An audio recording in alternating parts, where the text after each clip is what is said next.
నమస్తే, welcome to big TV. సాధారణంగా కొంతమంది విచిత్రంగా ప్రవర్తిస్తూ ఉంటారు. అంటే వాళ్ళు జనరల్గా ప్రవర్తించే దానికంటే కొంచెం అటు ఇటుగా ప్రవర్తించినప్పుడు మన పెద్దలు కానీ ఇంట్లో వాళ్ళు కానీ అంటూ ఉంటారు, వీడికి దయ్యం పట్టింది, లేకపోతే ఎవరో మాయల్లో పడ్డాడు, మందు పెట్టారా అని మాటలు వస్తూ ఉంటాయి. అసలు నిజానికి కూడా అసలు ఈ మందులు పెట్టడం కానీ ఇట్లా వశపరుచుకోవడం కానీ ఇవన్నీ ఉంటాయా, నిజంగానే జరుగుతాయా? అదేవిధంగా ఇటు చేతబడి కూడా చేసుంటారు అన్న పదాలు కూడా వాడుతూ ఉంటారు. అసలు నిజానికి ఇవన్నీ కూడా ఉంటాయి అంటే మనం ఇప్పుడు టెక్నాలజీని యూజ్ చేస్తున్న ఈ సైన్స్ని ఎంతగానో యూజ్ చేస్తున్న ఈ జనరేషన్లో ఇప్పటికీ కూడా ఇలాంటి మూఢనమ్మకాలు ఉన్నాయా అని వీటి గురించి తెలుసుకోవడానికి ప్రస్తుతం మనతో సూర్యనారాయణ గారు ఆస్ట్రాలజిస్ట్ ఉన్నారు. వారిని అడిగి తెలుసుకుందాం. నమస్తే సార్. నమస్కారం అమ్మా. శుభమయాతు సార్, జనరల్గా ఇప్పుడు అంటే పాతకాలంలో అంటే కొంచెం అటు ఇటుగా ప్రవర్తించినప్పుడు వీడికి దయ్యం పట్టింది అని అనేవాళ్ళు. ఇప్పుడు ఏంటంటే తాజాగా అఘోరి విషయంలో వర్షిణి అమ్మాయి ఎవరైతే ఉన్నారో ఇప్పుడు అయితే మాత్రం ఈ వర్షిణి గురించి వచ్చిన తర్వాత నుంచి కూడా ప్రతి ఒక్కరు ఏమంటున్నారంటే అఘోరి వశపరుచుకుంది అని అంటున్నారు. అంటే నిజంగా ఇలా వశపరుచుకోవడం అనేది ఉంటుందా? ఏం నాకు కరెక్ట్గా తెలియట్లే, కానీ వశపరచుకోవడం అంటే ఇప్పుడు మనం చూస్తాం, క్రిస్టియన్ సొసైటీలో చూస్తాం, వాళ్ళు ఏదో పాటలు పాడుతుంటారు, డ్యాన్సులు వేసేస్తుంటారు, అలా అలా అలా అలా చేయి పెట్టే కానీ పడిపోతుంటారు. మరి దానికి ఒక అర్థం రావాలిగా. ఇప్పుడు మీరు నన్ను అడుగుతున్నారంటే నేను హైందవ సాంప్రదాయం గురించి మాట్లాడేవాడిని, నేనేమో చూస్తే సనాతన ధర్మం గురించి మాట్లాడుతుంటాను, హిందుత్వం గురించి మాట్లాడతాను, ఇవన్నీ మాట్లాడదాం.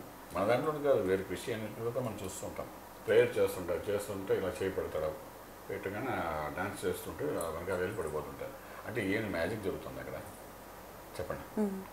సో ఏంటి, what is this, do you agree with that అంటే ఎలా అగ్రీ అవుతాను లేకపోతే అంటే నేను అది ఎందుకు ఎగ్జాంపుల్ ఇచ్చానంటే ఎవరు వాళ్ళు నాకు ప్రశ్నించరు. ఎవరైనా మొదటి ప్రశ్న వస్తే మా దగ్గరికి వచ్చి మమ్మల్ని అడుగుతారు. అదే ప్రశ్న ఒక క్రైస్తవ మతంలో వాళ్ళు కానీ ప్రశ్నించరు. ఎవరు ఎందుకు ప్రశ్నించరు మనకు అర్థం కాదు.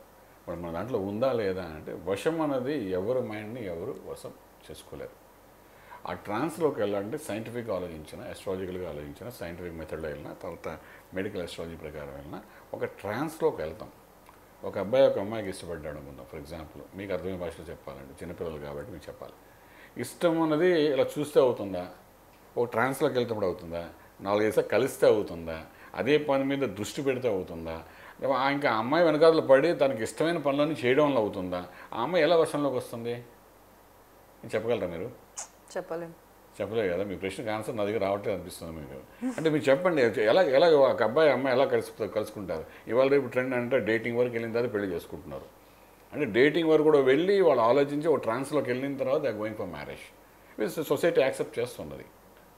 అంటే ఏంటి, వర్షంలోకి ఎవరు వేసంలోకి ఎవరు వెళ్ళండి అక్కడ ఒక మ్యారిటల్ లైఫ్ గురించి మనం ఆలోచిస్తుంటే. అండ్ మీరు ఎక్కడో అఘోరా గురించి వదిలేండి, ప్రతి ఇంట్లో జరుగుతున్నది. ప్రతి ఇంట్లో ఒక అమ్మాయి ఉందంటే ఒక అబ్బాయి ఉన్నాడంటే డెఫినెట్గా అమ్మాయి తల్లిదండ్రులు తెలియకుండా ఎవరో ఒక అబ్బాయి ట్రాన్స్లోకి వెళ్తుంది. అలాగే అబ్బాయి ఉన్నాడంటే ఆ అబ్బాయి కూడా తల్లికి తెలియకుండానే ఏదో ఒక అమ్మాయి ట్రాన్స్లోకి వెళ్తాడు. సక్సెస్ఫుల్ అయిందంటే ఇంట్లో వాళ్ళకి చెప్తాడు, లేకపోతే ఫినిష్. అది కొంతకాలం అవుతుంది ఆ ట్రాన్స్. మరి అది వశీకరణమే కదా. మీన్ ఇఫ్ నాట్ మిస్టేకెన్ అంటే మీరు అడిగిన ప్రశ్నకి 2 రకాల ఆన్సర్స్ వస్తాయి నా దగ్గర నుండి. సో ఇది ఉందా లేదా అంటే ఇప్పుడు అది ఉందని చెప్పాలి, లేదని చెప్పాలి. ఇప్పుడు అందరూ కూడా వశీకరణం. వీడు ఏదో మ్యాజిక్ చేస్తే కదా అమ్మాయి వీళ్ళు వర్షంలో పడుతుంది. అలాగే అమ్మాయిలు కూడా మ్యాజిక్ చేస్తుంటారు. మ్యాజిక్ చేస్తుంటే కదా అబ్బాయిలు పడుతుంటారు. అంటే ఇప్పుడు దీనికి అంటే నేను అక్కడికి వస్తున్నాం, మీరు అన్న ప్రశ్నకి వస్తున్న ఆన్సర్. ఓకే, ఇక్కడ మీరు అఘోరా గురించి మాట్లాడుతున్నారు. అఘోరాకి మాట్లాడితే వశీకరణ చేసిందా లేదా అంటే వశంలో తీసుకోవడం. Once you are weak, once your mind is weak, once your system is very weak, అంటే నీ దగ్గర కాన్ఫిడెంట్ లెవెల్ లేకపోయినప్పుడు, నీ దగ్గర ఒక సెల్ఫ్ ఓరియంటెడ్గా ఒక ప్లానింగ్ ప్రోగ్రామ్ గోలు థీమ్ ఏం లేనప్పుడు, డెఫినెట్లీ యు ఆర్ అన్సక్సెస్ఫుల్గా ఉన్న సమయంలోని ఇన్ సంబడీస్ ఇన్ఫ్లుయెన్స్ నీ మీద పడినప్పుడు డెఫినెట్గా నువ్వు ఆ ఇన్ఫ్లుయెన్స్లో పడతావు, పడి వశీకరణలోకి వెళ్తావు. ఫర్ ఎగ్జాంపుల్ ఇప్పుడు నేను ఉన్నాను, మీకు జ్యోతిష్యం మీద తెలియదు, నేను మిమ్మల్ని ట్రాన్స్లో తీసుకెళ్తా కూర్చోబెట్టి, మీరు నాతో కూర్చొని మాట్లాడుతూ చెప్పేస్తాను, మీ జాతకంతో చెప్పేయగలను, మీరు ప్రశ్న అడగక్కలేను. ఓ ట్రాన్స్లో తీసుకెళ్తాను, ట్రాన్స్లోకి మీ పెళ్ళైన లేని మమ్మల్ని అడుగుతాను, పెళ్ళైన అంటారు, వెంటనే నెక్స్ట్ క్వశ్చన్ వేస్తాను, మీరు ఆన్సర్ ఇచ్చేస్తారు. నేనేంటో చెప్తాను అదే ఆన్సర్ చెప్తాను. మీరు ఆ ట్రాన్స్లో మేము తీసుకెళ్తాం. ఇప్పుడు లైవ్లో కావచ్చు, మనం అలా కూడా వెళ్ళి మాట్లాడుకుందాం. మీరు నేను చెప్పిందే కరెక్ట్ అంటారు. అంటే ఇప్పుడు ఈ వశపరుచుకోవడానికి దీనికి సంబంధం లేదంటే లేదు, అదే చెప్తున్నాను. Unless both are agreed to ఒక పాయింట్ దగ్గరికి వస్తే, ఒక బిందువు ఉంటుంది, యోగ బిందువు అని అంటాం మన దాంట్లో. ఇప్పుడు ఇవి రెండు కలిస్తేనే చెప్పట్లేదు కూడా అవుతే సౌండ్ వస్తాండే కదా.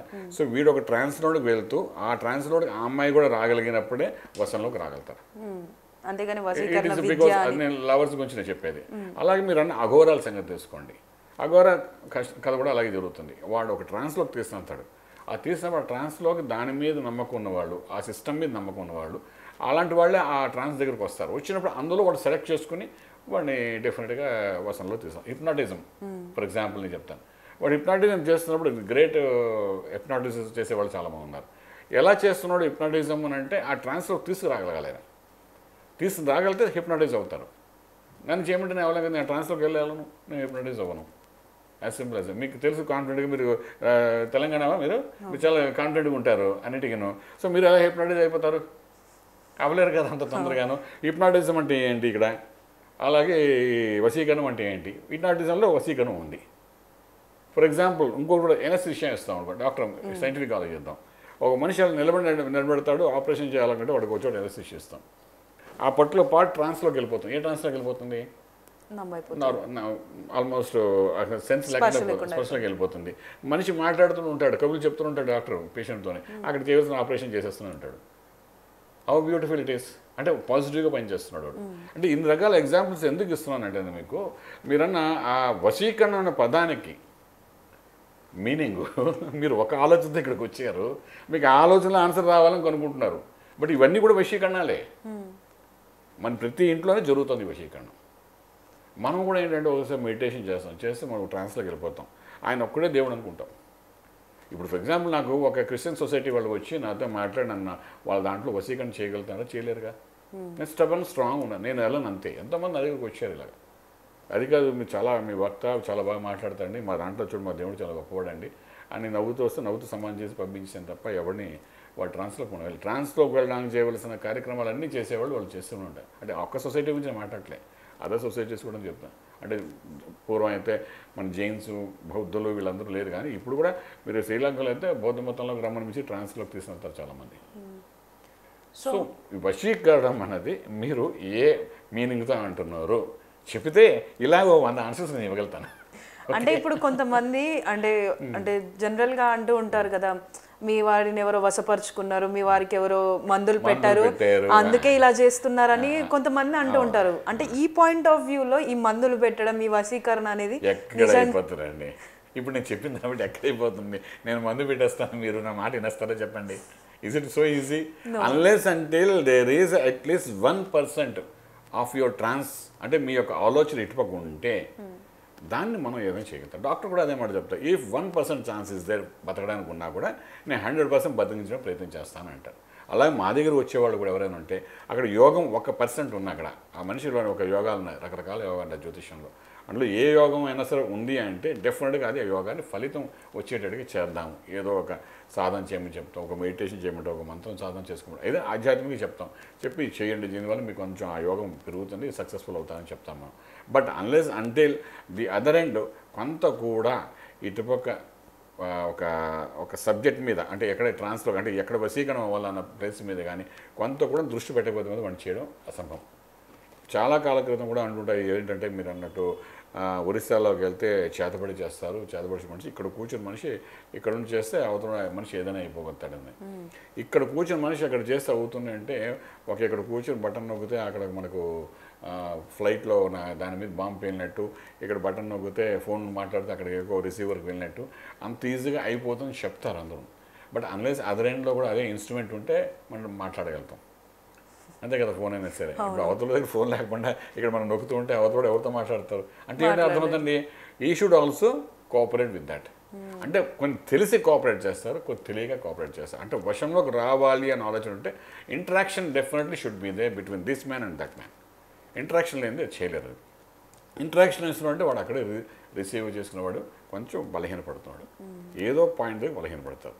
ఫర్ ఎగ్జాంపుల్ మీకు చాలా ఎగ్జాంపుల్స్ వస్తాయండి. డాక్టర్స్ దగ్గర అదే మా ఆస్ట్రాలజర్స్ దగ్గర చాలామంది దగ్గర వస్తారు, క్లయింట్స్ వస్తారు, వచ్చి ఒక ఎమోషనల్గా మాట్లాడతారు. ఒకసారి మాట్లాడినప్పుడు ఆ ఎమోషన్ని ఎన్కాష్ చేసుకోవడం ప్రయత్నం చేస్తారు. Once you're talking emotionally that is a plus point for the person ఆ ట్రాన్స్లో తీసుకురావడానికి. వాళ్ళు ఏదో కష్టాలు ఉన్నాయని చెప్పుకుంటారు. ఫర్ ఎగ్జాంపుల్ మీరు ఏదో కష్టం చెప్పుకున్నారు, పర్సనల్ ఫ్యామిలీ లైఫ్, మ్యారేజ్ అయిపోయినా మీకు లేదు కదా, సరే ఇంకే బాధ లేదు, ఏదో పర్సనల్ ప్రాబ్లం ఏదో చెప్తారు మీరు, చెప్పగానే ఆ ప్రాబ్లం గట్టిగా పట్టుకుంటారు, పట్టుకుని అమ్మ ఈ ప్రాబ్లం ఉందని చెప్పి ఫర్దర్గా ఫ్రెండ్లీగా చెప్తారు, అప్పుడు చెప్తా దాన్ని పట్టుకుని దీనికి ఎన్ని రీజన్స్ ఉన్నాయి ఇలాగ ఒక ట్రాన్స్లో తీసుకుంటారు, మీ వర్షంలో తీసుకుంటారు. సో దిస్ ఈజ్ జనరల్ జరిగేది. తర్వాత కనికట్టు పెట్టడం, లేకపోతే మీరు అన్నట్టుగా చేతబడి చేయడము, ఇవి these are the words used long back. ఇప్పుడున్న జనరేషన్లో అయితే it is not that easy. అది ఎంత ఏంటంటే అప్పుడు సమాజం చిన్నది ఉండేది, జనాలు తక్కువ మంది ఉండేవారు, ఏదైనా జరిగితే దానికి ఒక మందు కనిపెట్టడానికి తెలిసేది కాదు, ఏ మందు వాడితే తగ్గుదు తెలిసేది కాదు. ఆ తెలియనప్పుడు మన అగ్రహారాల్లో కానీ ఎక్కడైనా అదే ఈ మందుకి తగ్గలేదు కాబట్టి ఎవడో ఏదో చేదబడి చేసాడని పదం వాడేవారు, ఆ వాడాడు కాబట్టి ఇలాగ అయిపోయింది. ఇంకా మందు తెలియనప్పుడు ఏమవుతుంది, ఆ వ్యక్తి ఎండ్ ఆఫ్ ది లైఫ్కి వెళ్ళిపోయేవాడు, వెళ్ళిపోతే వాడెవడో చేదబడి చేసి ఉంటాడు, అందువల్ల మా ఇంట్లో ఈ అమ్మాయి ఇలా అయిపోయింది. అసలు తనకు మందు కనుక్కుని ఉంటే తెలుసుంటే బతికి ఉండేది కదా. సో అప్పట్లో అంత వైద్యం కూడా ఉండేది కాదు. ఈ వర్డ్స్ మీరు ఇప్పుడు ఏదైతే వాడుతున్నారో ఇవన్నీ ఒక 50 years బ్యాక్ ఎక్కువ రెగ్యులర్గా ఉండేవి. ఒరిస్సాలో డెంకనాల్ ఒక ఊరు ఉంది, ఆ ఊరు నుండి అందరూ చేతబడి చేసేవాళ్ళే, బ్లాక్ మ్యాజిక్ చేసేవాళ్ళే. నేను అక్కడ పోయి కూడా వచ్చాను, I'm not today 20 years back వెళ్ళి చూసి వచ్చాను. ఇప్పటికీ అది ఫేమస్సే, ఆ డెంకనాల్ అని ఒరిస్సా కటక్ తర్వాత డెంకనాల్ ఊరు వస్తుంది, చాలా ఫేమస్ ఫర్ దట్. అంతెందుకు మన హైదరాబాద్ అల్వాల్ ఉందా, అల్వాల్ దాటిన తర్వాత ముందుకు వెళ్తే మచ్చిబల్లారం అని వస్తుంది, అక్కడ కొన్ని స్ట్రీట్స్ వాళ్ళందరూ బ్లాక్ మ్యాజిక్ చేస్తారంటారు. అంటే ఇప్పుడు బ్లాక్ మ్యాజిక్ అంటే దే డూ ఇట్ అని అంటారు. డూ ఇట్ అని అంటే అన్లెస్ అంటిల్ నేను చెప్పాను కదా, if you are little bit into that trance they cannot do అనేది. ఉన్నా సరే చేయగలిగే అవకాశం ఉంటుంది. అంటే ఇది మనం ఇచ్చే అవకాశం అంతే, ఇంకే లేదు.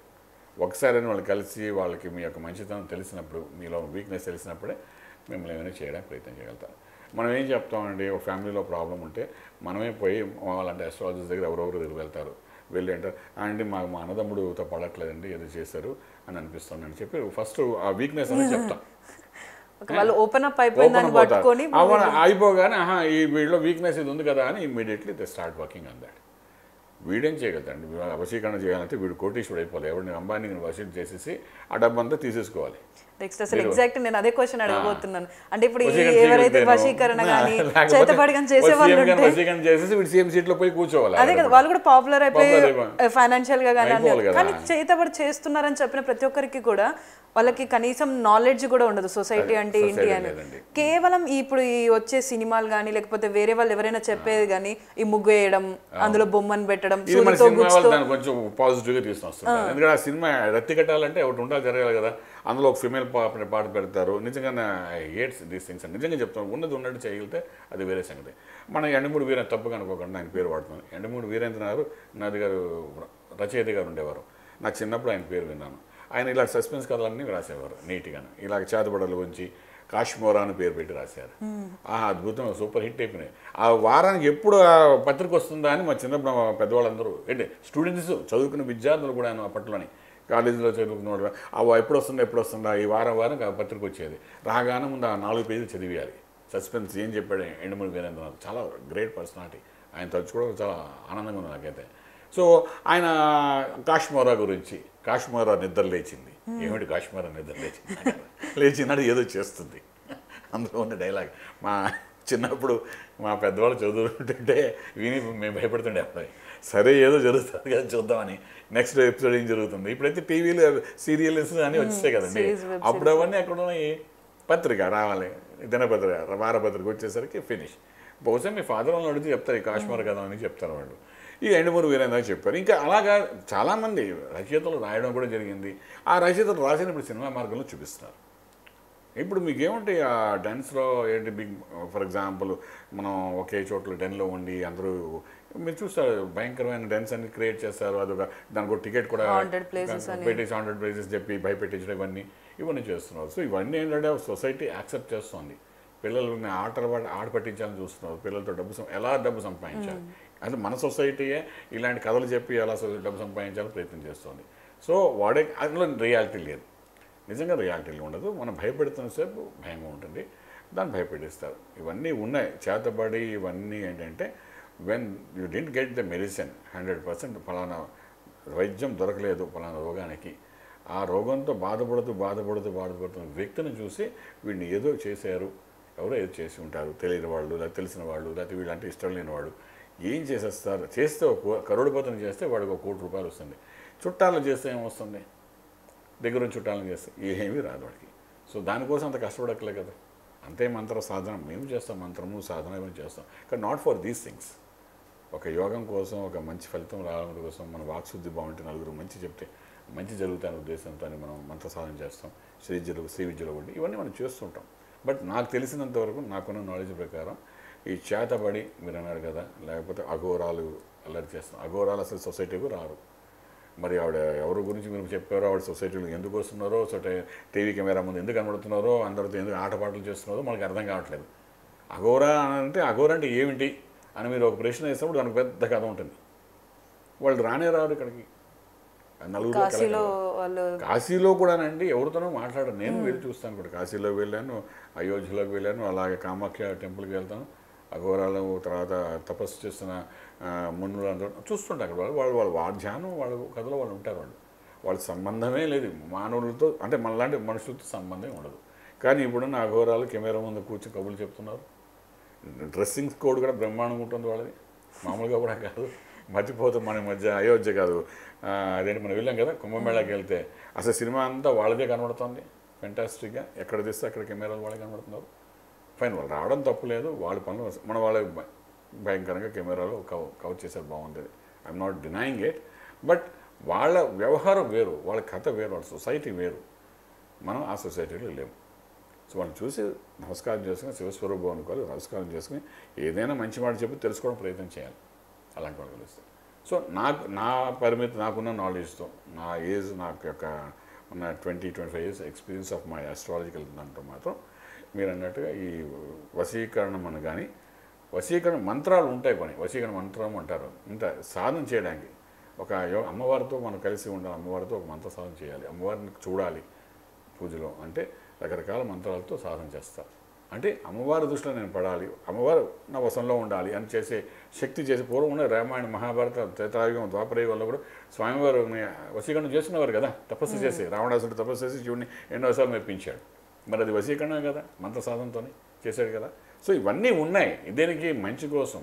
రావణాసుడు చేస్తే దాన్ని చెడ్డగా వాడాడు అనుకుందాం, కానీ కొంతమంది మంచిగా వాడు. విశ్వామిత్రుడు మంచిగా వాడాడు, ఒక 3వ లోకాన్ని క్రియేట్ చేశాడు ఆయన విశ్వామిత్రుడు తపస్సు చేసి.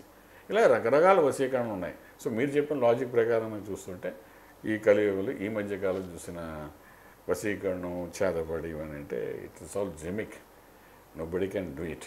అందులో ఏమాత్రం నిజం లేదంట. అంతో 100% అంత ఉండదు. అలా చేసేవాళ్ళు ఎవరంటే డైరెక్ట్గా మీరు వెళ్ళిపోండి, నేను గ్యారెంటీ ఇస్తాను. వెళ్ళి ఏమంటే నాకు ఒకసారి వశీకరణ చేసి మీ వశంలో తీసుకోండి అనండి, చేయగలుగుతాడు చూద్దాం. 100% చేయలేడు. అన్లెస్ మీ మైండ్ ఆయన ట్రాన్స్లోకి తీసుకెళ్ళాలి. మీరు ఎదుర్కొండా ఉన్నా కూడా చేయలేడు. హిప్నాటిజం ఎంతో వశీకరణ కూడా అంతే. ఎప్పుడు చేస్తాడు హిప్నాటిజం? కొంత మెడికల్గా వాడ్డాక హిప్నాటిజం చేయాలంట.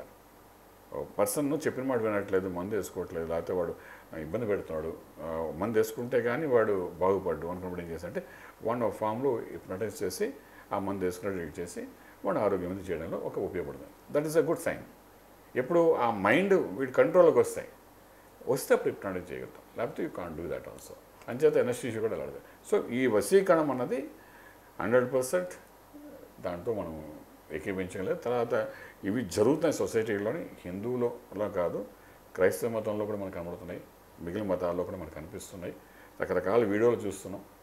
అక్కడ ఫాదర్ నిలబడతాడు స్టేజ్ మీద, అలా నొక్కుతాడు అమ్మాయికి, ఆమె టబీమని పడిపోతూ డాన్స్ చేస్తూ పడిపోతాడు. ఎన్నో వీడియోలు వస్తాయి కదా, చూస్తున్నాయి. కదా నేను చెప్పింది ఇంకా చూసిందే నేను చెప్తాను.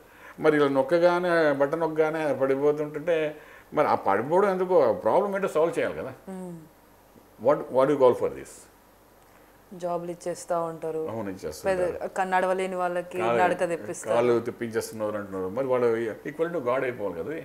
మన అందరూ అక్కడికి వెళ్ళిపోదాం. మనకు ఉన్న రోగాలు ఏవో ఉన్నాయి, మేము చెప్పకపోయినా ఉంటాయి కదా లోపల. నాకేదో ఇబ్బంది ఉంటుంది, మీకేదో ఇబ్బంది ఉంటుంది, వెళ్ళి అక్కడ చేయి వేసి మీరు చెప్తే అయిపోతే ఇంకేముంది. So it is not so easy. జెమిక్స్ని ఏంటంటే మనం నమ్మినంతకాలం, కెమెరా ఉన్నంతకాలం నమ్ముతారు, నమ్మి ఫాలో అవుతుంటాయి అంటారు. సో అంటే ఇప్పుడు సాధారణంగా కొంతమంది బాబాలు చెప్తూ ఉంటారు, మీకు ఈ దయ్యం పట్టింది, లేకపోతే మీరు ఈ ఇది చేసింది, మీరు ఇలా వాళ్ళ దగ్గరికి వెళ్ళి ఇది చేయించుకుంటే మీరు బాగా అయిపోతారని కొంతమంది అంటారు. ఆస్ట్రాలజీకి వచ్చేసరికి సైంటిఫిక్గా ఉంటుంది, స్టడీ ప్రకారం ఉంటుంది, లైక్ పరిహారాలు అవి అని చెప్తారు తప్ప మీకు ఇలా చేతబడి చేశారు లేకపోతే ఇలా అని చెప్పరు. సో ఈ రెండింటికి డిఫరెన్స్ ఏంటి? ఇప్పుడు ఆస్ట్రాలజీ అనేది ఏంటంటే ఇప్పుడు దీనికి ఒక ప్రమాణికం తీసుకుంటామండి. చాలామంది తెలియదు ఇది. మనకు భూమి గుండ్రంగా 360 డిగ్రీస్లో ఉంది. అలాగే మన భూమి ఎలాగైతే ఉందో మన పంచాంగంలో ఈ చక్రం ఏదైతే మనం వేస్తామో, జాతక చక్రం అనేది వేస్తామో 360 డిగ్రీలో వేస్తాం. వేసి ఒక్కొక్క 30 డిగ్రీలకు ఒక రాశి అని చెప్తాం. దానికి 12 రాశులు చేసాం, 12 లగ్నాలు చేసాం, 27 నక్షత్రాలు ఉన్నాయి. అంటే ఒక ప్రమాణికంగా ఒక సిస్టమ్ ఉంది దీనికి. దాన్ని బట్టి ఏ దశ నడుస్తుంది, గోచార రీత్యా ఏం జరుగుతుంది, గ్రహచార రీత్యా ఏం జరుగుతుంది, అలాగే కొన్ని చార్ట్లు ఉన్నాయి. కంప్యూటరైజ్ అయిన తర్వాత రకరకాల చార్ట్లు తయారు చేస్తాం. ఇన్ డెప్త్ వెళ్తే రాశి చక్రం, నవాంశ చక్రం, భావచక్రాలు, D10 chart, D11 chart, D60 chart వరకు కూడా వెళ్తున్నాం. ఈ అస్ట్రాలజికల్గా ఎంత సైంటిఫిక్గా వెళ్తున్నాం అంటే కంప్యూటర్ వచ్చిన తర్వాత ఇప్పుడు 1 నిమిషం తేడాలో పుట్టిన ఇద్దరు పిల్లల మధ్య ఉన్న జాతకాన్ని కూడా మనం చెప్తాం.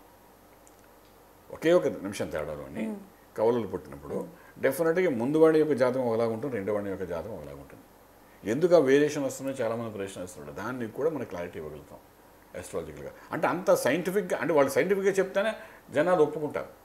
సో ఆస్ట్రాలజీ అనేది ఒక శాస్త్రంలో ఒక భాగం. అదే జ్యోతిష్ శాస్త్రం అంటే జ్యోతిష్ అంటే మార్గం చూపించేది. ఎవరికి మార్గం చూపిస్తుంది? మానవాళికి మార్గం చూపిస్తుంది. అది ఒక శాస్త్రం. మార్గం ఏ మార్గం చూపిస్తుంది? వాట్ యు ఆర్ చెప్తూ ముందుకు తీసుకున్నట్టు మోక్ష మార్గం చూపించేది జ్యోతిష్ శాస్త్రం. అలా తీసుకుంటున్న మార్గంలోని మనకు 100% క్లారిటీ ఇస్తున్నమాట ఏంటంటే వాట్ ఈజ్ వాట్ గైడెన్స్ ఇస్తుంది. డెస్టినీ అనేది చెప్తుంది. డెస్టినీ ఏం మార్చలేమని చెప్తుంది. డెస్టినీని అయితే మనం మార్చలేము. డెస్టినీకి వెళ్ళే మార్గాలు ఉంటాయి. ఫర్ ఎగ్జాంపుల్ ఇక్కడ ఢిల్లీ వెళ్ళాలి మీరు అనుకుంటున్నారు, మీరేదో ఎడ్ల బండి పెట్టుకున్నారు. ఎడ్ల బండిలో వెళ్ళకూడదమ్మా, ట్రైన్లో వెళ్ళని ఒకటి చెప్తాడు. ఇంకో ట్రైన్ కాదమ్మా బస్సులో వెళ్ళని ఒకటి చెప్తాడు. ఇంకోటి బస్సు కాదమ్మా కారులో వెళ్ళండి కొంచెం ముందుకు వెళ్ళిపోతాం అంటే నాలంటాడు కారు ఎందుకు, ఫ్లైట్లో ఎక్కితే అయితే ఎందుకు ఖర్చు, అక్కడ వెళ్ళి సంపాదించుకోవడానికి వెళ్తున్నప్పుడు ఈ డబ్బులు ఏదో నాకు సంపాదించుకోవద్దు. ఫ్లైట్లో వెళ్తే నువ్వు ఖర్చు పెట్టినా ఫ్లైట్లో ఆ రేంజ్ మనుషులు కూడా ఉంటే వాళ్ళతో కూడా నువ్వు బిజినెస్ డీల్ చేయొచ్చు. నీ డబ్బులు ఏదో రకంగా నీకు ఫ్లైట్కి వెళ్ళి కూడా వచ్చేస్తాయని చెప్పి నేను కవర్ చేసి చెప్తాను జాగ్రత్తగా. డెఫినెట్ అని ఫాలో అవుతారు అందరూ ఇవన్నీ వదిలేసి. అయితే అంత 10,000 ఖర్చు అయినా ఫ్లైట్లో 2-3 పరిచయం అనుకోండి, ఎయిర్పోర్ట్లో ఎక్కడ వాళ్ళతో మాట్లాడుతూ వీ కెన్ మేక్ బిజినెస్ అని చెప్తారు, వెళ్తారు. సో ఒక 4 రకాలు ఢిల్లీ వెళ్ళడానికి ఉంది. డెస్టినీ నేను మార్చట్లే కదా, నా మార్గం అలా ఉంటుంది చెప్తాను. సో నేను ఇలా చెప్పగానే అందరూ అట్రాక్ట్ అయిపోతారు నాకు. ఈ శర్మ గారు ఉన్నారే ఫ్లైట్లో వెళ్ళమంటున్నారు, 75 ఖర్చు అయితే అయింది కానీ డెఫినెట్గా 10 మంది పరిచయం అవుతారు. పరిచయం అవడం వల్ల ముందు మన బిజినెస్ డెవలప్ అవుతారు. అంటే ఈ ప్లాన్ అయితే బాగుంది. బస్సులో వెళ్తే నేను సొంతంగా వెళ్ళాలి, ఎవడు పట్టించుకోడు. కార్లో అయితే నా సొంత కార్లో వెళ్ళాలి, ఎవడు నేను వెళ్ళాలి. ఎడ్ల బండమంటే నా 2 ఎడ్లతో వెళ్ళాలి. సో నాకు ఇంకెవరు పరిచయం బోరు కొడుతుంది. ఇది బాగుంది, ఇదే ఐడియా అయితే ఎందుకు వచ్చింది, ఈ ఐడియాని ఫాలో అవుతారు. అంతే కదా. సో ఈ డెస్టినీ అయితే నేను మార్చట్లేదు. Astrology will never change the destiny at any cost. Only వెళ్ళే మార్గాన్ని సులువుగా వెళ్ళి ఎలా నీ లైఫ్ని లీడ్ చేయాలని చెప్పేది ఆస్ట్రాలజీ అనేది. సో అది దానికి ప్రమాణికం ఉంది. ఈ చేతబడి ఇవన్నీ మీరు చెప్తున్నారు, ఇవన్నిటికీ ఏం ప్రమాణికంగా చెప్తున్నారు వసంలో వస్తున్నారంటే ఇది ప్రతి ఒక్క ధర్మంలోనే వాళ్ళు చేస్తున్నారు, అధర్మంగా చేస్తున్నారు. I'm very much against with this ప్రాక్టికల్గా చెప్పాను. దానికి అది కరెక్ట్ కూడా కాదు. ఇది చేస్తే బాగుంటుంది అంటాం, మనం పూజలు చేస్తాం, యజ్ఞాలు చేస్తాం, హోమాలు చేస్తే రిలీఫ్ అవుతుంది అంటాం. మైండ్ రిలీఫ్గా ఉంటుంది, ప్రశాంతంగా పనులు చేసుకోవడానికి. ఎండాకాలం వచ్చింది గొడుగు పెట్టుకుంటాం, ఏసీ వేసుకుంటాం. ఎండాకాలం ఎందుకు వేసుకుంటున్నాం? ఆ 2 గంటలు ప్రశాంతంగా మైండ్ ఉంటుంది, మన పని చేసుకోగలుగుతామని. అందుకు ఏసీ కొనుక్కుంటాం, అంతే కదా. So we give in that way guidance. ఇప్పుడు కష్టం ఉంది, ఈ పని చేసుకో, ఈ మంత్ర సాధన చేసుకో, లేదంటే ఈ యొక్క హోమం చేసుకుంటే దాని ప్రభావం నీకు బాగుంటుంది. ఈ ధన్వంతరి హోమం అని చెప్తాం, ఆరోగ్యం కోసం ఎంతో చక్కగా చెప్తాం. అది చేసి ఆ ధుని కానీ నోట్లో వేసుకుంటే చాలు ఆరోగ్యవంతుడు అవుతా ఉంటాం. కొన్ని ఇష్యూస్ సొల్యూషన్స్ దొరకవు, చేయమని చెప్తాం, చేస్తారు. భక్తిగా చేసుకున్నాము. ఔషధ మూలికలతో చేస్తాం హోమం, మూలికలు దొరుకుతాయి, హోమం చేస్తామని చేస్తే దాని ఫలితం కూడా అలాగే ఉంటుంది. ఇలా రకరకాల మనం చెప్పే ప్రతి దానికి ఆస్ట్రాలజికల్గా ఒక ప్రమాణికం ఉంటుంది కాబట్టి అట్లీస్ట్ ఈ భూమి మీద దీన్ని నమ్మడానికి అవకాశం ఉంది. నమ్మడం అంటే మూఢనమ్మకంగా కూడా వెళ్ళకూడదు. ఇది కూడా మూఢనమ్మకం వెళ్ళే వాళ్ళు చాలామంది ఉన్నారు. ఆస్ట్రాలజీ ఈ గురుగారు చెప్పిందే కరెక్ట్, దీన్నే నమ్మిపోవాలి, అటు 6-3 అయినా 3-6 అయినా సరే ఈ సిద్ధాంతంగా చెప్పిందే ఫాలో అవుదాం. ఒరే బాబు కరెక్ట్ కాదని చెప్పినా వినరు, అదే ఫాలో అవుదాం అనుకుంటారు. అది మూఢనమ్మకం. అలా వెళ్ళకూడదు. ఏదైనా మూఢనమ్మకంగా అన్నది కరెక్ట్ కాదు. నమ్మకంగా వెళ్ళాలి, సక్సెస్ చేసుకోవాలి, లైఫ్ లీడ్ చేసుకోవాలి. ఆస్ట్రాలజీ అయినా సరే. సో అంటే ఇప్పుడు ఏ శాస్త్రమైనా కూడా 100% కరెక్ట్ ఉండదని కూడా కొంతమంది అంటూ ఉంటారు. అంటే నిజంగా ఇప్పుడు ఇటు ఆస్ట్రాలజీ అయినా అటు బాబాలు చెప్పేదైనా కూడా లేకపోతే ఈ జాతకాలు చెప్పేవాళ్ళు కొంతమంది పురోహితులు కూడా ఉంటారు. సో వాళ్ళు ప్రతి ఒక్కరు చెప్పే ఏదైతే శాస్త్రం ఉంటుందో అది 100% కరెక్ట్ ఉండదు అని అంటారు. అది నిజమే అంటారా? అది ఎలాగవుతుందో నిజం. శాస్త్రం ఎందుకు తప్పు ఉంటుంది? శాస్త్రం ఎప్పుడు కరెక్ట్ అని ఉంటుంది. చెప్పేవాడు సరిగ్గా చెప్పడు. మీరు 10th క్లాస్ చదివారా, ఇంటర్మీడియట్ చదివారా, ఏం చదివి చెప్పండి, నాకు చెప్తాను. చెప్పండి, మీరు ఏం చదివి చెప్పండి. ఇంటర్ బై ఎంపీసీ తీసుకున్నారా? మీరు రాసిన ఎగ్జామ్ ఒకలాగా రాస్తారు, పుస్తకం అదే కదా. నేను రాసేది ఒకలాగా రాస్తాను. నాకు 70 మార్కులు వస్తాయి, మీకు 90 మార్కులు వస్తాయి. మీరు అదే పుస్తకం చదివి, నేను అదే పుస్తకం చదివాను. రాసేటప్పుడు ఏం చేస్తాం? తేడా వచ్చేసింది కదా నాకు. అంటే నా ఆలోచన విధానం వేరు కదా, మీ ఆలోచన విధానం వేరు. అలాగే ఆస్ట్రాలజీ అయినా సరే, నేను చెప్పేది ఒకలాగా ఉంటుంది, ఇంకోటి చెప్పేది ఇంకోటి. మీకు శాస్త్రం ఎందుకు తప్పు పట్టడం? అంటే పుస్తకం ఎందుకు కరెక్ట్ కాదని చెప్పడం? 100 మంది ఉన్నారు, అదే పుస్తకం చదువుతున్నారు, 100 మంది ఒకే మార్కు తెచ్చుకోరుగా స్కూల్లోని. అది మెడిసిన్ అనుకోండి, ఇంజనీరింగ్ అనుకోండి, ఇంటర్మీడియట్ అనుకోండి, 10th క్లాస్ ఏదైనా. సో శాస్త్రం అనేది ఇక్కడ మనకు మిస్టేక్ కనిపించదు. దాన్ని రామాయణమే 10 సార్లు చదివితే 11వ సార్లు చదివింది కొత్తగా కనిపిస్తుంది మనకు. ఒక్కొక్క చదివిన దాన్ని చెప్పే విధానంలో తేడా ఉంటుంది. మహాభారతం చదువుతారు, భాగవతం చదివే వాళ్ళు కూడా ఎంతో గొప్ప మహామేధావులు కూడా ఈసారి చదివితే ఒకలాగా అర్థమవుతాం, ఇంకోసారి చదివితే ఇంకోలాగా అర్థమవుతాం వాళ్ళకి. ఏంటి అతిరథి మహారాజులు ఎవరైతే ఇందులో ఉపన్యాసాలు ఇచ్చేవాళ్ళలోనే మన ఆంధ్ర రాష్ట్రంలో ఉన్నవాళ్ళు చదివిన ప్రతి ఒక్కసారి కొత్తగానే కనిపిస్తుంది వాళ్ళకైనా సరే. అది వాళ్ళే చెప్పిన విషయాలు. అలాంటిది శాస్త్రం తప్పుపడడం అంటే ఇక్కడ శాస్త్రం is correct, there is no doubt. Only things మనం ఎలా రిసీవ్ చేసుకుంటాం, ఎలా దాన్ని ట్రాన్స్లోకి తీసుకుని we're putting in front of public, అది ఇంపార్టెంట్. సో దాన్ని చాలా చదివి ఒక వ్యక్తితో మనం మాట్లాడేటప్పుడు ఆస్ట్రాలజీ అనుకోండి, శాస్త్రం అనుకోండి, ఇంకే శాస్త్రం అనుకోండి, దాన్ని చెప్పే విధానంలో 1-10 సార్లు ఆలోచించి చెప్పగలిగితే కరెక్ట్గా ఎలా వచ్చింది పేపర్, అంటే మనకి ఎలా ఉంది క్వశ్చన్, ఆన్సర్ ఎలా ఇవ్వాలి అనేది ఇదొక ఆర్ట్ అనుకోవచ్చు. అలా చెప్పాలి అనే దానికి ఒక వాక్శుద్ధి ఉండాలి. వాక్శుద్ధి ఉండాలంటే ఒక సాధన ఉండాలి. మంత్ర సాధన ఏదో అమ్మవారిదో అయ్యవారిదో ఉన్నప్పుడు మనం చెప్పాలి. శాస్త్రాన్ని చెప్పేటప్పుడు కూడా ఆ సాధకుడు ఏం చెప్తాడంటే అదొక అద్భుతమైన విషయంగా చెప్పడానికి ప్రయత్నం చేస్తాడు. అందులో ఒక ఆన్సర్ దొరుకుతుంది. శాస్త్రం తెలియనివాడు, ఉపాసన లేనివాడు శాస్త్రం గురించి మాట్లాడి శాస్త్రం గురించి చెప్పడానికి ప్రయత్నం చేస్తే ఇదిగో మనం చూస్తున్నాం కదా, ఈ మధ్యకాలంలో వితంతవాదం మాట్లాడేవాళ్ళు చాలామంది ఉంది కదా. మా వాళ్ళు చేసిన పనికి ఆ వితంతవాదం వాడుతున్నారు. మూఢనమ్మకాలు ఉన్నాయని కొంతమంది వచ్చి అది తప్పని చెప్పేవాళ్ళు కూడా ఉన్నారు. వీళ్ళందరూ ఎలా పుట్టుకొస్తున్నారంటే మన శాస్త్రాన్ని అవగాహన చేసుకుని ప్రాపర్గా చెప్పకపోవడం వల్లే, అంతే తప్ప అదర్వైజ్ శాస్త్రం is always correct, there is no doubt in that. So అంటే ఇప్పుడు ఈ మూఢ నమ్మకాలని ఎక్కువగా నమ్మే ప్రజలు కొంతమంది ఉంటారు, అంటే వాటిపైన ఎలాంటి అవగాహన లేకుండా. అలాంటి వారికి మీరేం సజెషన్ ఇవ్వాలనుకుంటున్నారు? నమ్మకం వరకు ఏదైనా ఒకటేనమ్మా. నమ్మకం లేని ఈ భూమి బతకలేం. ఇప్పుడు నమ్మాలి. ఇదిగో మీ నాన్నగారు అని తల్లి చూపించినప్పుడు పిల్లవాడికి నమ్ముతాడు, నమ్మి నాన్నని పిలుస్తాడు. గురువు గారు చెప్తారు ఇది నీ విద్య అని చెప్పినప్పుడు నమ్మాలి, నమ్మి ఆ విద్య గురించి వెళ్తే గొప్పవాడు అవుతాడు. అలాగేంటి నమ్మకం అనేది ఎప్పుడూ కరెక్టే. ఎప్పుడైనా అదే ఇప్పుడు చెప్తే మీరు తమ్ముడు అని చెప్తాం, మీరు పుట్టిన తర్వాత రెండో అమ్మ నీ తమ్ముడు అమ్మ అని చెప్తే తమ్ముడు రోజు వాడిని పట్టుకుని ఆడుకుంటాం, అంతే కదా. అంటే ఆ నమ్మకం అంతవరకు అబ్సల్యూట్ నో ప్రాబ్లం. ఈ భూమి మీద నమ్మంది బతకలం. ఎందుకంటే కర్మభూమి కాబట్టి ఏదో ఒకటి నమ్మాలి. రాయనే ఇలా చెక్కి శిల్పాలంగా చేస్తే దాని ముందు కొబ్బరికాయలు కొట్టేసి పూజలు చేసేసి మన వాళ్ళందరూ ఎంతో నమ్మకంగా పూజలు చేసుకుంటూ ఆ దేవతగా పూజిస్తారు. అంటే ఒక నమ్మకం, ఏదో ఫలితం వస్తుంది కదా అని. అంతవరకు ఓకే. మూఢనమ్మకం అని పదం చూసారా? మూఢం అంటే ఇంకా అది దానికి మీనింగే లేదు. అలా వెళ్ళద్దు. నమ్మి ఎంతవరకు నమ్మాలో అంతవరకు నమ్మాలి. నమ్మి దాన్ని అవగాహన చేసుకోవాలి, దానివల్ల ఫలితం ఎలా ఉందో చూసుకోవాలి. లేనప్పుడు ఇవాళ రేపు కూడా సైంటిస్టు కూడా 10 రకాల టెస్టులు చేస్తే కానీ ఒక వస్తువు కాంక్రీట్గా ఇది ఎస్ అని చెప్పడం. అలాగే మేము కూడా 10 మంది జాతకాలు చూస్తే కానీ, ఇంజనీర్స్ జాతకాన్ని చూస్తే కానీ ఇంజనీర్ జాతకం ఇలాగే ఉంటుంది, డాక్టర్ జాతకం ఇలాగ ఉంటుందని మేము క్లారిటీ ఇవ్వలేం. మేము కూడా అందులో రీసెర్చ్ చేస్తుంటాం. అలా నమ్మకంగా వెళ్ళడం తప్పలేదు, కానీ మూఢనమ్మకం మీద మాత్రం ఎవరు వెళ్ళొద్దు. అదే బ్లైండ్గా ఫెయిత్గా వెళ్ళకండి. ఎవరిని ఇప్పుడు నేను రోజు ఇంత స్పీచ్ చేస్తున్నాను, నన్ను నమ్మేమని అన్నట్లు ఇక్కడ కూడా. అంటే మీరు రండి, చూడండి, ప్రోగ్రామ్ చూశారు చక్కగా, ఈ చెప్పిన దాంట్లో ఏదో నిజం అనిపించనుకోండి, ఒకసారి రండి చూడండి ఫిజికల్గా, మీకు నమ్మకం కలిగి ఇంకోండి డెఫినెట్గా దాని ఫలితం కూడా ఉంటుంది. డాక్టర్ ఏం లేదు, ఆ విభూతి ఇస్తారు, ఎక్కడ మన హోమాలు చేసి విభూతి ఇస్తారు. మీకు తెలిసింది సాయిబాబా విభూతి అంటారు. ఏ రోగం వచ్చినా టైప్ ఏమైనా ఇంట్లోనే విభూతి ఇస్తే నెత్తిని పెట్టేస్తారు. అది వెరీ కామన్. ఎప్పుడు ఒక 5-6 ఏళ్ళ క్రితం వరకు, ఒక 20-25 ఇయర్స్ బాబా గారు విభూతి బాగా పెట్టేవారు. ఈ మధ్య 4-5 ఏళ్ళ నుండి కాంట్రవర్సీ వచ్చింది, కొంచెం తగ్గింది అందరిది. అదంటే విభూతి పెట్టుకుంటే తెల్లసేపు తగ్గిపోతుంది. లాజిక్ ఏంటిది అంటే ఒక నమ్మకం.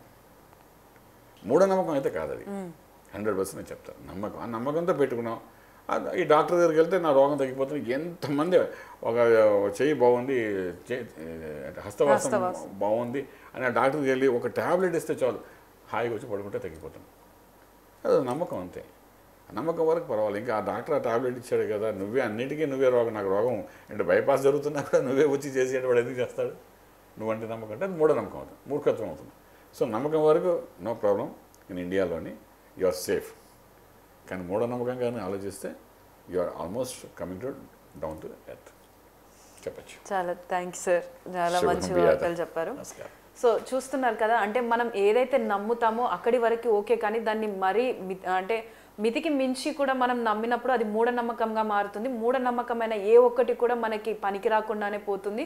అదేవిధంగా ఈ జనరేషన్లో ఈ వశీకరణ కానీ లేకపోతే మందులు పెట్టడం కానీ చేతబడి అనేది అదంతా కూడా ఏమీ ఉండదు. మనం నమ్మిందే దేవుడు. మన నమ్మకంతో మనం ఏది చేస్తే అది మనకి మంచిగా జరుగుతుంది. మూఢనమ్మకాల జోలికి పోవద్దని చెప్పేసి అయితే గురువుగారు చెప్తున్నారు. For more videos like this, subscribe Big TV channel.